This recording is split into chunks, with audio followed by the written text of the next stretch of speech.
saya punya filosofi tentang tenaga kerjaan.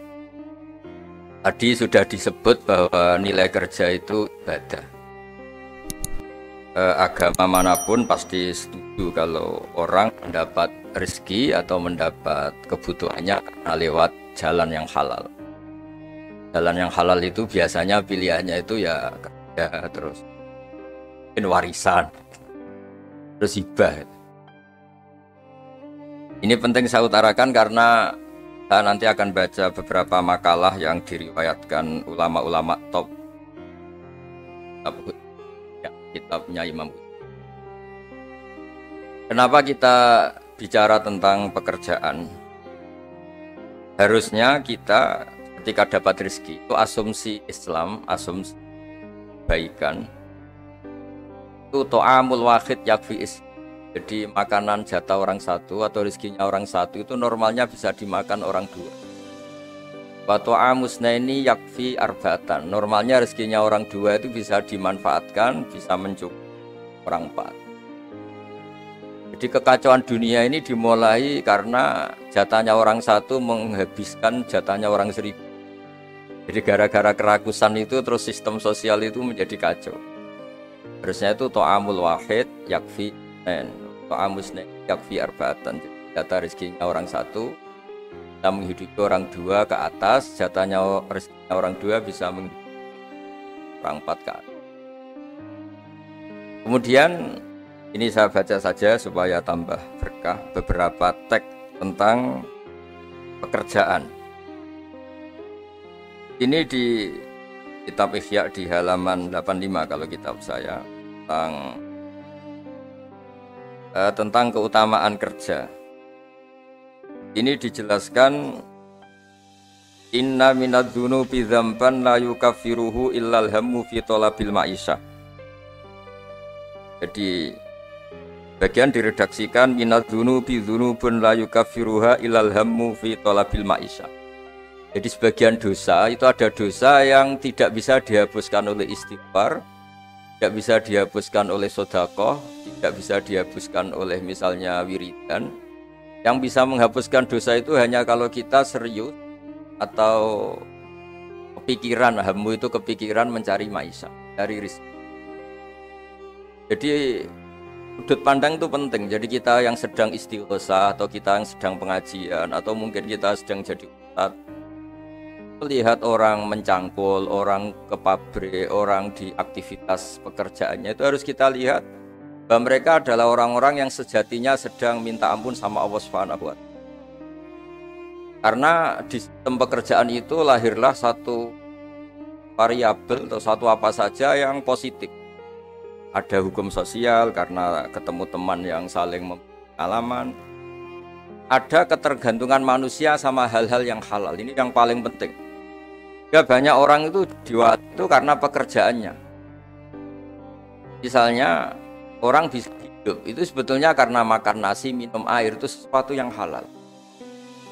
Jangan sampai orang bisa berpikir, bisa tenang kalau minum narkoba misalnya. Orang bisa kerja karena digerakkan punya anak kecil, punya ibu yang rentan atau punya keluarga yang membutuhkan.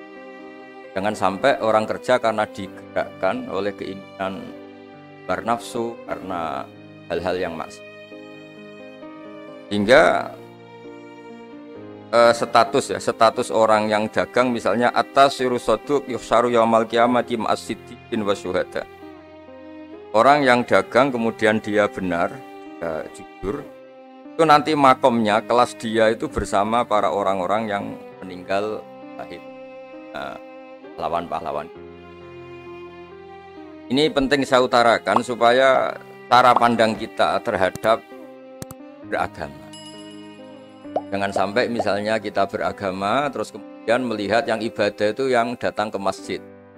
Ya kita jam kerja kemudian ada pengajian, kita tidak pengajian itu dianggap salah karena nggak datang di masjid. Padahal kita datang ke pabrik atau ke pasar, nilainya sama-sama ibadah. Ini penting supaya cara pandang kita terhadap orang lain itu positif. Saya berkali-kali bilang kalau ada tetangga saya meninggal, saya muji orang ini kalau malam tidur. Kalau malam mungkin ya lihat sinetron. Kalau malam itu ya santai-santai di rumah sampai. Kalau kita pakai sudut pandang maksimal, yang dikatakan taat itu tahajud, dan maka orang ini tidak masuk kategori taat. Tapi kalau kita kembali ke definisi takwa, takwa itu meninggalkan hal-hal yang dilarang Allah Ta'ala.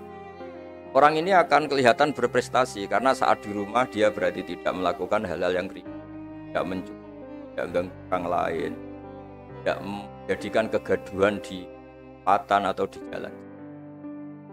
Hingga agama ini juga harus mengapresiasi tarkul ma'asi, bahwa orang yang tidak punya aktivitas di rumah banyak yang dilakukan sebetulnya, kebaikan masif, kebaikan bersama, karena orang ini tidak melakukan hal-hal yang merugikan orang lain. Ya, saya berkali-kali bilang kalau saya jadi kiai, jadi orang baik, kalau ada orang yang dermawan kasih sesuatu ke kita, ya kita senang karena kebaikan itu diapresiasi. Misalnya ada tadi cerita penakar dapat apresiasi, dapat penghargaan, ya kita senang karena itu. Tapi andaikan tidak, itu juga senang. Senangnya karena mungkin orang lain ini sudah tidak butuh kita, tidak butuh kita kok buat baik. Saya berkali-kali bilang kalau Anda jadi kiai tidak usah tersinggung kalau tetangga tidak minta konsultasi, artinya mereka sudah mandiri, bisa memutuskan masalahnya sendiri. Tapi kalau konsultasi anggap mereka punya akhlak, tanya kiai. Kalau tidak ya anggap saja mereka sudah mandiri.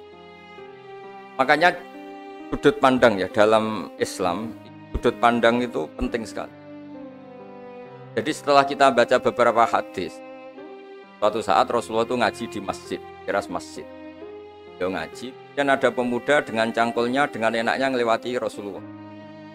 Ya para sahabat tuh komplain, ini dia ngawur sekali, ada Rasulullah ngaji tapi tidak ikut ngaji, malah berlalu saja ke ladangnya.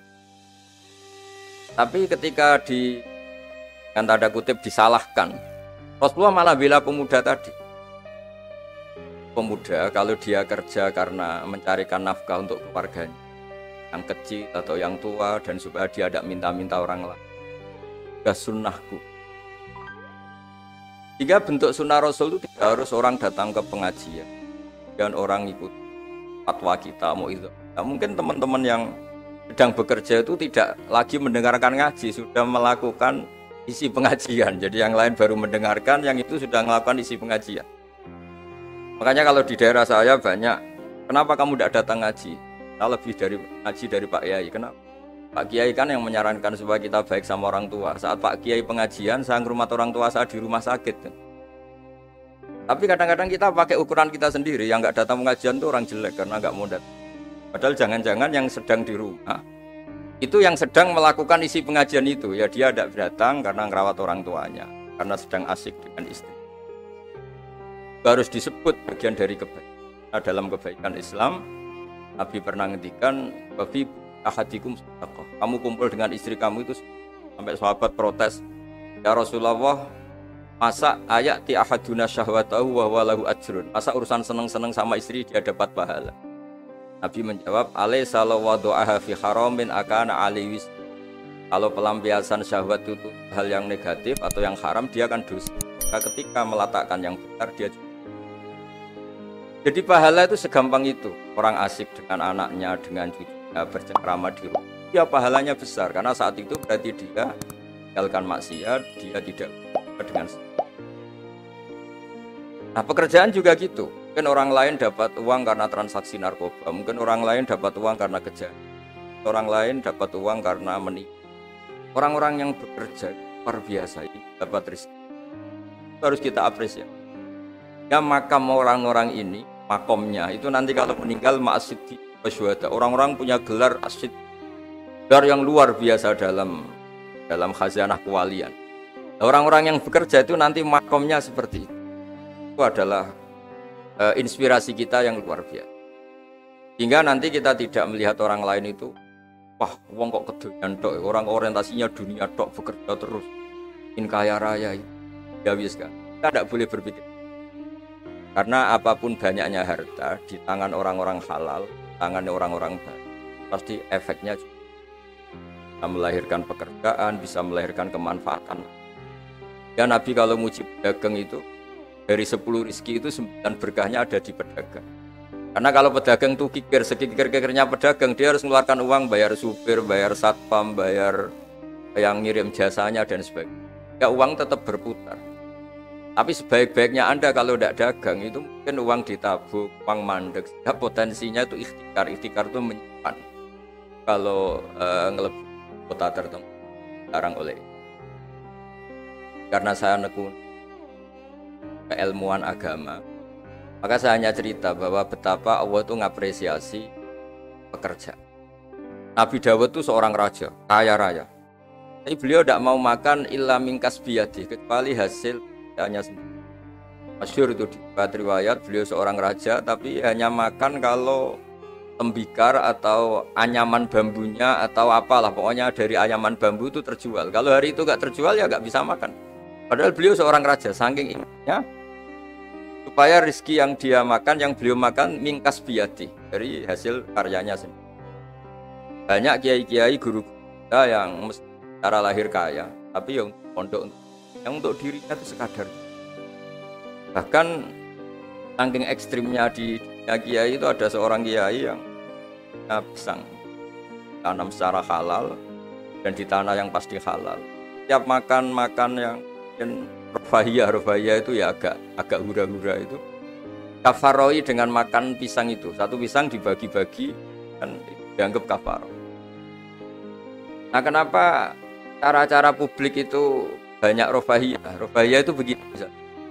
Mungkin kalau kita kiai kecil atau tokoh kecil atau siapa saja yang nasibnya kecil, mungkin kita muassis, kita pendiri. Misalnya ada kiai kecil kampung tertentu, dia pendiri. Tapi mungkin setelah kita jadi kiai besar itu, jauh diundang masjid itu, dan kemudian posisi kita mendapat yang menjadikan kita harus tawadhu seperti tadi syairnya Mbah Mus tadi. Ketika kiai kecil pendiri masjid, tanah kita dipakai masjid, setelah kita kiai besar kok dapat uang dari masjid. Mungkin karena kita kuliah tidak pati pinter itu kelasnya jadi tokoh di pedalaman. Akhirnya kita mungkin apa di situ yang manfaat? Pikiran, air, apa yang manfaat. Kalau kita kepinteran malah jadi orang yang terus hanya dengan negara itu mendapat, bukan memberi. Nah hal-hal seperti ini harus jadi motivasi semua pekerja. Menteri juga mentalnya harus memberi. Pekerja juga mentalnya harus memberi. Maka dulu banyak negarawan kita bilang hubungan Anda dengan negara itu sejauh mana Anda memberi sama negara ini. Dan berpikir sejauh mana negara ini memberi kepada kita. Itu yang diajarkan guru kita, orang-orang kita, bahwa hubungan kita dengan negara, dengan orang lain itu yunfikun itu berkontribusi. Hingga saya ini termasuk kiai yang kalau ketemu orang yang terlalu baik sama saya ini saya sungkan, karena hubungannya saya mendapat. Tapi kalau ketemu orang yang lebih lemah mungkin saya lebih pede, karena hubungan kita ini memberi. Itu yang diajarkan al-yadul khairu, bahwa tangan yang atas lebih baik ketimbang tangan di bawah. Makanya saya mohon kementerian semuanya lah, kita hubungan dengan bangsa kita, dengan masyarakat kita, dengan rakyat kita, hubungan memberi, bukan hubungan mendapat. Bahwa secara aturan atau secara kultur karena kita pejabat, kita kiai mendapat itu ya rezeki dari Allah yang kita terima secara syukur. Tapi sebetulnya komitmen kita sebagai bangsa, komitmen harus dicatat. Karena Islam mengajarkan ma'aliyal umur, mental-mental yang mulia. Mental mulia itu ya mental heroik, mental memberi, mental berkontribusi. Kan mental nyuwun hanya, bukan mental yang ma'aliyal umur, bukan mental yang saya mohon ini mungkin ya harus saya sampaikan karena memang supaya orang itu melihat bahwa pejabat itu mikir kita, mikir negara, dan juga gitu, kiai juga. Makanya harus diartikan mereka itu berkeras untuk. Jadi kalau kita orang yang mungkin agak nyun sewu, agak dengki atau agak hasut, berpikirnya tuh enak jadi pejabat, enak jadi besar, enak jadi ini. Itu jadi kita repot. Makanya tunjukkan bahwa kita adalah orang yang bermental hero, orang yang bermental berkontribusi, orang yang bermental khairunas anfa'uhum.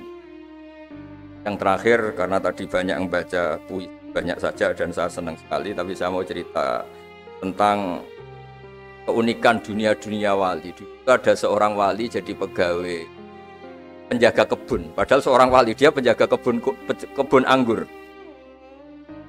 Jaga kebun anggur karena dia wali hanya jaga aja. Tahun-tahun dia jaga di situ, mungkin 10 tahun. Suatu saat majikannya datang. Saya ambilkan anggur terbaik yang paling manis. Karena dia agak pengalaman ngambil yang merah merona, yang tidak kehitam-hitam diambil. Ternyata kecut sekali, masam sekali. Majikannya marah-marah. Kamu kerja di sini 10 tahun tidak pengalaman. Harusnya kamu bisa membedakan mana yang manis, mana yang masih masam. Ya saya ini kan kiai, jadi tidak pernah ngambil sesuatu yang tidak hak saya. Nah kira-kira kalau Anda punya karyawan seperti itu tuh bingung apa Anda? Kalau dibilang khianat, tidak pernah khianat, tapi akhirnya nggak bisa disuruh karena nggak pengalaman. Barat Anda punya pembantu, ayo anterin saya tidak bisa nyupir. Mobil nganggur banyak kok tidak bisa nyupir, saya tidak pernah gasap. Jadi itu memang apa ya? Jadi akhirnya terus majikan tadi, dah kamu jadi guru saya aja. Kamu nggak pantas jadi kerja gitu. Terus akhirnya dan ternyata ya, tadi termasuk wali besar yang hazanah wali kerja 10 tahun di kebun sama sekali nggak pernah makan. Suatu saat majikannya datang minta diambilkan anggur terbaik. Dia ngambil sekenanya yang dikira baik, terus ternyata itu kecut sekali, masam sekali. Dia dimarahin karena dia nggak pernah sama sekali batu ngambil. Dia merasa kualitas ya dijaga, amanah dijaga, tapi komitmen terhadap kebaikan bersama. Karena kalau kita bangkrut yang sakit ya pangan saja, bukan kemenaker saja. Kalau negara ini kolab, yang bingung juga nggak presiden saja, kita semua salah sebagai bangsa yang bersama ingin Khairunnas anfa akan rahmatan, semuanya enak, semuanya nyaman, karena kita semua kenal Bismillahirrahmanirrahim. Ketika menyebut Allah pasti yang maha pengasih dan maha penyayang. Saya kira demikian, mari berdoa bersama, semoga bukti bahwa kita bergantung sama yang menguasai langit bumi, menguasai kehidupan kita, menguasai semua yang terlewatkan maupun yang akan datang.